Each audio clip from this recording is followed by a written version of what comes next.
नोरमा group, जो सोचता है वो करता है। आपके अपने सपनों का आशियाना।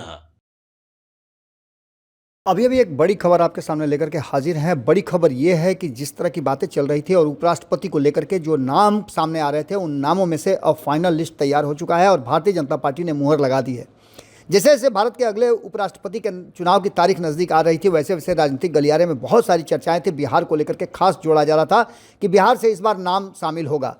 हम आपको बता दें कि बिहार से कई नाम सामने आ रहे थे। उनमें से लोकतांत्रिक गठबंधन जो है, राष्ट्रीय जनतांत्रिक गठबंधन एनडीए की ओर से उम्मीदवारों में कई नाम पर चर्चा चल रही थी और इसको लेकर के जेपी नड्डा को अधिकृत किया गया था। आपको बता दें कि बिहार से नीतीश कुमार के सबसे करीबियों में से एक हरिवंश नारायण सिंह का नाम चल रहा था।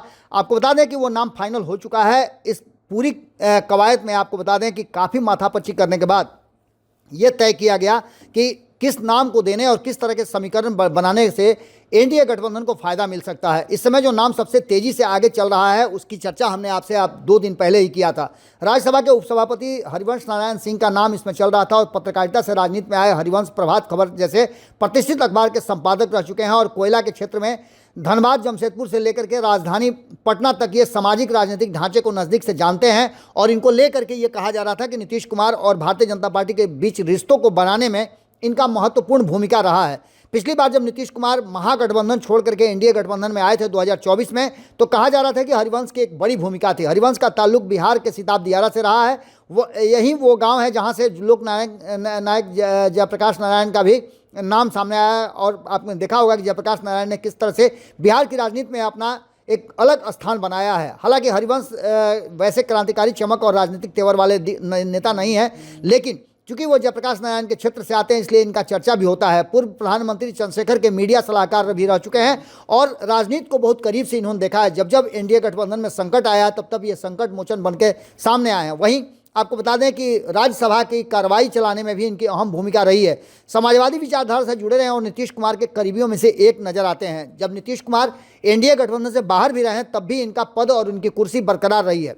कई राजनीतिक विश्लेषकों का मानना यह था कि झारखंड बिहार से अलग हुए उसके बाद से हरिवंश ने रांची छोड़कर पटना के प्रभात खबर में अपना काम शुरू किया था और नीतीश कुमार के करीब आए। इसके साथ साथ नज़दीकियां बढ़ी और उसके बाद नीतीश कुमार ने इन पर भरोसा करते हुए राज्यसभा भेजा था। हालांकि यह भी ध्यान देने वाली बात है कि ठाकुर समुदाय से आते हैं, कुछ भी बिहार में उस समुदाय पर खासा प्रभाव नहीं माना जाता है, लेकिन इन सब के बावजूद हरिवंश नीतीश कुमार के सबसे करीबियों में से एक रहे हैं भारतीय जनता पार्टी के लिए। और एक बड़ा सवाल ये था कि क्या बिहार में चुनाव है इसलिए हरिवंश को मौका दिया जाएगा। लेकिन आपको बता दें कि हरिवंश के नाम पर चर्चा हम करेंगे, उससे पहले हम आपको एक और नाम बता दें कि एक और बड़ा ही महत्वपूर्ण नाम लगातार चर्चा में आ रहा है और इसमें कई नामों में 2 प्रमुख नाम सामने नजर आ रहे थे, जिसमें राजनाथ सिंह, नितिन गडकरी, थावर चंद्र गहलोत, मनोज सिन्हा, रामनाथ ठाकुर, शशि थरूर, आरिफ मोहम्मद खान और गुलाम नबी आज़ाद के नाम भी लिए जा रहे थे। लेकिन अब तक तस्वीर पूरी तरह से साफ नहीं हुई थी। एक चर्चा यह भी चल रही थी कि जयप्रकाश जेपी नड्डा जो हैं, उनको भी राज्यसभा का सभापति बनाया जा सकता है। मनोहर लाल खट्टर को भाजपा का राष्ट्रीय अध्यक्ष बनाया जा सकता है। इन सभी चीज़ों को लेकर के तीर जो है वो निशाने पर कैसे लगेगी और कैसे इसका फायदा हो, इस बात पर ध्यान दिया जाता है। मोदी और शाह की राजनीति में निष्ठा से ज़्यादा अहमियत चुनावी उपयोगिता को भी ध्यान में रखा जाता है।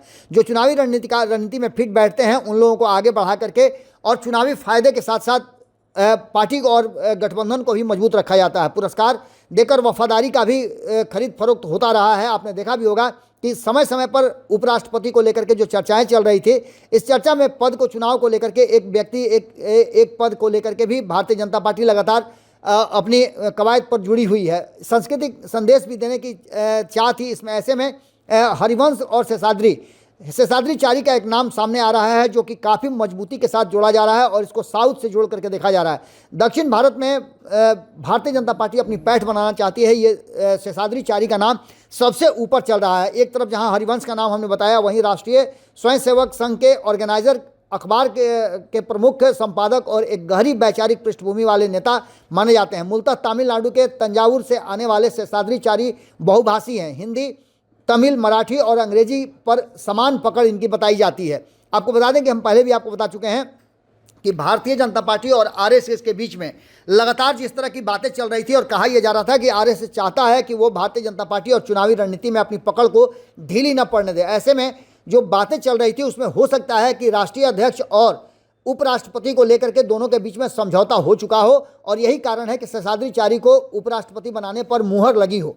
आपको बता दें कि अंग्रेजी के साथ साथ अन्य भाषाओं की पकड़ रखने वाले मृदुभाषी शेषाद्रिचारी अंतर्राष्ट्रीय विषय पर भी उनकी पकड़ काफ़ी है। संघ और बीजेपी दोनों के लिए वो बहुत ही मूल्यवान चेहरा बताए जाते हैं। कभी संघ द्वारा 4 प्रमुख महानगरों में नियुक्त प्रभारियों की 4 मुंबई संभालते थे, जबकि नागपुर की जिम्मेदारी मौजूदा संघ सरसंघचालक मोहन भागवत के पास थी।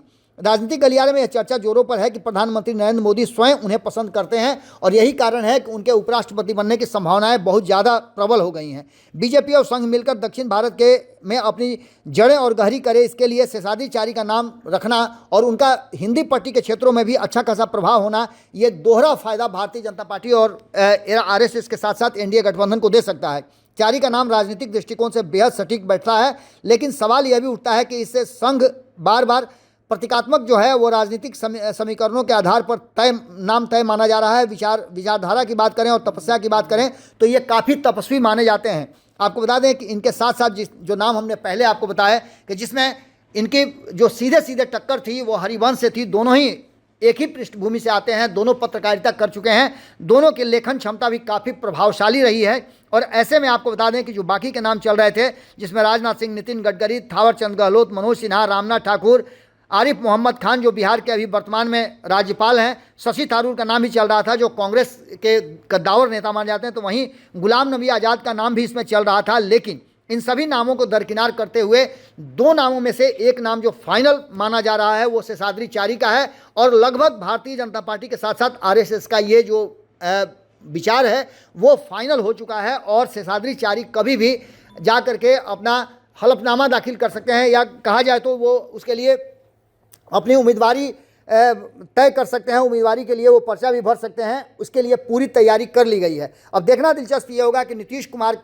इसके लिए कितना तैयार होते हैं। ये भी एक बड़ी बात है क्योंकि एनडीए गठबंधन में सबका राय लेना बहुत ज़रूरी है। वर्तमान परिस्थिति में भारतीय जनता पार्टी मात्र 240 के आंकड़ों के साथ लोकसभा में अपनी सरकार चला रही है और बाकी के दलों का सहयोग प्राप्त हो रहा है। ऐसे में नीतीश कुमार के साथ साथ अन्य लोगों का, चंद्रबाबू नायडू सहित अन्य जो एनडीए के घटक दल हैं, उनकी भी रजामंदी जरूरी है। अब देखना दिलचस्प ये होगा कि भारतीय जनता पार्टी RSS के बीच तो समझौता हो चुका है, उनके साथ बात बन गई है। आगे एनडीए गठबंधन के दलों का क्या स्थिति रहता है, इसका सीधा सीधा मतलब यह है कि हरिवंश पर कहीं ना कहीं शेषाद्रिचारी भारी पड़े हैं और भारतीय जनता पार्टी ये सीट छोड़ना नहीं चाहती थी। राष्ट्रपति और उपराष्ट्रपति दोनों ही जगह पर भारतीय जनता पार्टी अपना वर्चस्व बना के रखती है। अब देखना होगा कि इस पद के लिए क्या विपक्ष भी अपना उम्मीदवार खड़ा करता है।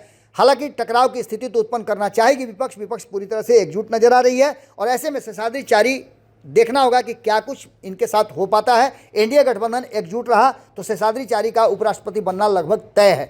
जुड़े रहिए भारत लाइव के साथ। बहुत बहुत धन्यवाद। आपके सपनों को हमने सजाया है, ई होम्स पैनोरमा को हमने बनाया है। ई होम्स मेरा एक सपना था जिसपे मैं पिछले 4 साल से काम कर रहा था। हमने जो बनाया है वो सबने है माना। ई होम्स पैनोरमा में हो आपका भी आशियाना। और फाइनली हमने 2021 में इस प्रोजेक्ट को लॉन्च किया। बहुत लोग अप्रिशिएट कर रहे हैं कि पूर्णिया जैसे शहर में, बिहार के, एक तो बिहार की बात करें उसमें भी पूर्णिया जैसे छोटे जगह में इस तरह का लाइफस्टाइल देना, ये सुन के हम लोगों को बहुत अच्छा लगता है।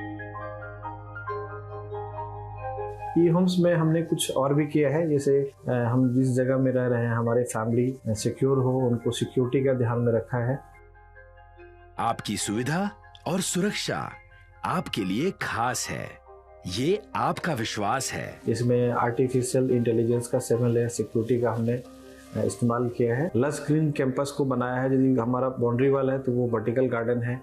ये जितनी भी फैसिलिटी होता है एक इंटरनेशनल टाउनशिप में ई होम्स है, ये हम लोग विश्वास नहीं कर पा रहे हैं। जो भी हमारे मित्र, दोस्त या जो भी हमारे बाहर के बाहर आते हैं तो हम लोगों को बहुत अच्छा सुनने को मिलता है और बहुत अच्छा क्रेडिट मिल रहा है। वो सारा हमने सिर्फ एक बिल्डिंग नहीं बनाया, हमें एक बहुत अच्छा लाइफस्टाइल दिया ई होम्स में और मेरा एक सपना था जिसको मैं आज फुलफिल होते हुए देख रहा हूँ। ये आपका आवास है। ई होम्स पैनोरमा में अब आपका निवास है। E Homes Panorama, luxurious lifestyle redefined. Panorama group, जो सोचता है वो करता है। अगर ये वीडियो पसंद आई और वह बिहार के राजनीति, और बिहारियत से सरोकार रखेनी तो सब्सक्राइब बटन दबा के चैनल के सब्सक्राइब कर ली। ओजे एगो घंटी बा, ओकरा बटन दबा देला से कुल सटीक और मारक खबर रुआ मुफ्त में मिल जाई।